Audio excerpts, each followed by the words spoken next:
Naini Prayagraj Bharatiya Janata party अल्पसंख्यक मोर्चा काशी क्षेत्र के क्षेत्रीय मंत्री मंडल प्रभारी प्रयागराज कमिश्नरी प्रभारी सरदार पतविंदर सिंह ने प्रातःकाल ध्यान योग से वृक्षारोपण के प्रति लोगों को जन जागरूकता करते हुए कहा कि पीपल, बेल, वट, आंवला व अशोक ये पांचों वृक्ष पंचवटी कहे गए हैं। इन 5 वृक्षों में अद्वितीय औषधि गुण है। आंवला विटामिन सी का सबसे समृद्ध स्रोत है। वह शरीर को रोग प्रतिरोधी बनाने की महाऔषधि है। पीपल, बेल, वट, आंवला व अशोक के पांचों वृक्ष पंचवटी कहे गए। इनकी स्थापना 5 दिशाओं में करनी चाहिए।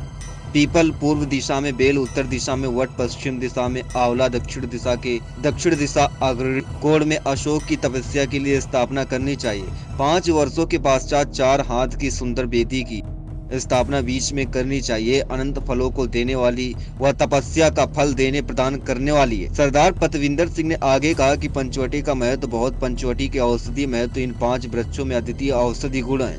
आंवला विटामिन सी का सबसे समृद्ध स्रोत है एवं शरीर को रोग प्रतिरोधी बनाने की महाऔषधि है। बरगद का दूध बहुत ही बलदायी होता है। इसके प्रतिदिन प्रयोग से शरीर का कायाकल्प हो जाता है। पीपल रक्त विकार दूर करने वाला वेदनाशक एवं सोथैर होता है। बेल पेट संबंधी बीमारियों का अचूक औषधि है। तो अशोक स्त्री विकारों को दूर करने वाला औषधि वृक्ष है। बरगद के पेड़ का वैज्ञानिक नाम फिकस बेंगलेसिस है। इस वृक्ष समूह में फलों के पकने का समय इस प्रकार निर्धारित है। किसी न किसी वृक्ष वर्ष भर फल विद्यमान रहता है जो मौसमी रोगों की निदान हेतु सरलता से उपलब्ध होता है। गर्मी में जब पाचन संबंधी विकारों की प्रबलता होती तो बेल है। वर्षा काल में चर्म रोगी की अधिकता एवं रोग विकारों में अशोक परिपक्व होता है। शीत ऋतु में शरीर के ताप एवं ऊर्जा की आवश्यकता को आंवला पूरा करता है।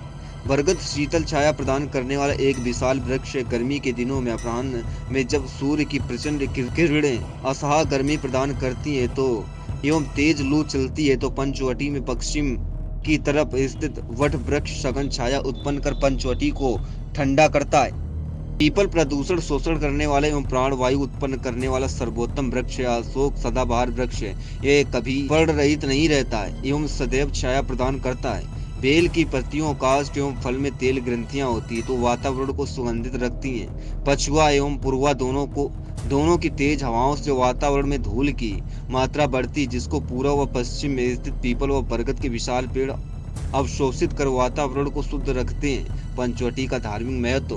बेल पर भगवान शंकर का निवास माना जाता है। पीपल पर विष्णु एवं वट वृक्ष पर ब्रह्मा का इस प्रकार प्रमुख त्रिदेव ब्रह्मा, विष्णु, महेश का पंचवटी में निवास है एवं एक स्थल पर तीनों के पूजन का लाभ मिलता है।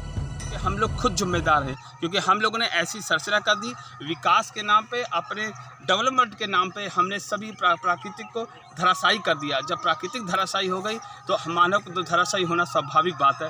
तो मैं सभी से कहना चाहता हूँ ज़्यादा से ज़्यादा वृक्ष लगाएं जिससे ऑक्सीजन की कमी ना पड़े। हर व्यक्ति अगर अपने संस्कार के लिए भी 4 पेड़ लगाए ना तब भी बहुत मानव का उद्धार हो सकता है। हम कहते हैं दूसरे के लिए नहीं, अपने लिए कम से कम 4 वृक्ष जरूर लगाएं। और जैसे पीपल, बरगद, कटहल और बड़े बड़े वृक्ष लगाएं जिससे ज़्यादा से ज़्यादा ऑक्सीजन लोगों को मिल सके, शुद्ध वायु मिल सके और लोग स्वस्थ रह सके। मैं प्रातःकाल सवेरे मॉर्निंग वॉक करते हुए यही लोगों को संदेश दे रहा हूँ कि ज़्यादा से ज़्यादा वृक्ष लगाएं और हरियाली रखें, वातावरण शुद्ध रखें जिससे आपका परिवार शुद्ध रहे। धन्यवाद। वाहिगुरू।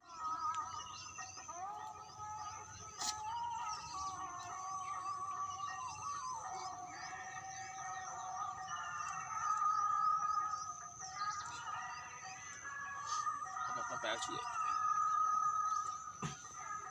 साला हमसे तो हो नहीं पा रहा। सब हो जाएगा, जितना हो रहा उतना करिए।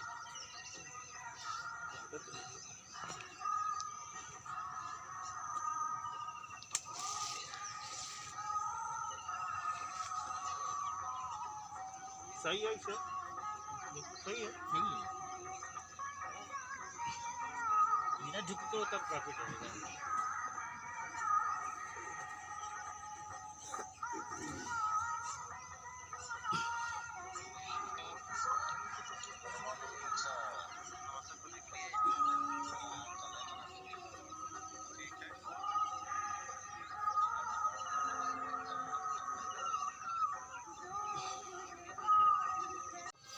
सरदार जी नमस्कार। सत श्री अकाल, सत श्री अकाल।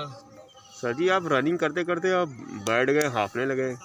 आप नहीं रहे, योगा कर रहे हैं गुरुदेव। अच्छा अच्छा। ये ध्यान में मग्न है। आपने प्रश्न किया, उसका उत्तर देने के लिए हम लोग तैयार हुए। सभी को प्रातःकाल की सत श्री अकाल। और मैं वार्निंग वॉक करते हुए प्रातःकाल सभी से ये कहना चाहता हूँ कि ज़्यादा से ज़्यादा वृक्ष लगाएं। ये जो आज परिस्थितियाँ हैं, ना हमें ऑक्सीजन मिल रही है, ना अंतिम संस्कार के लिए लकड़ियाँ मिल रही हैं, इसका पूरा दोष मानव का है। क्योंकि जो मानव ने डेवलपमेंट के नाम पे वृक्षारोपण को तहस नहस कर दिया, भूल गए वृक्षारोपण को। जो वन थे उसकी भी कटान कर दी। जब हमने पशु पक्षियों के लिए और जो हम प्राकृतिक के ऊपर निर्भर थे, हमने जब प्राकृतिक को ही डिसबैलेंस कर दिया तो सब प्राकृतिक भी पूरी डिसबैलेंस होने लग गई और जिससे मानव भी अब त्राही त्राही करने लग गया है। मैं सभी से निवेदन करना चाहता हूँ, कम से कम 4 वृक्ष जरूर लगाएं अपने अंतिम संस्कार के लिए, कि उनको लकड़ी की कमी ना पड़े और उनका जिस प्रकार धरती पे वो स्वस्थ रह रहे हैं उसी पर अंतिम यात्रा भी उनकी स्वस्थमय हो, जिससे वो उनको ऑक्सीजन की या लकड़ी की किसी भी चीज़ की कमी ना पड़े। तो मैं यही जन चेतना जगा रहा हूँ, सभी लोग वृक्षारोपण करें, ज़्यादा से ज़्यादा वृक्षारोपण करें और प्रकृति को सुंदर और खुशहाल रखें, जिससे सभी उमंग से रह सकें।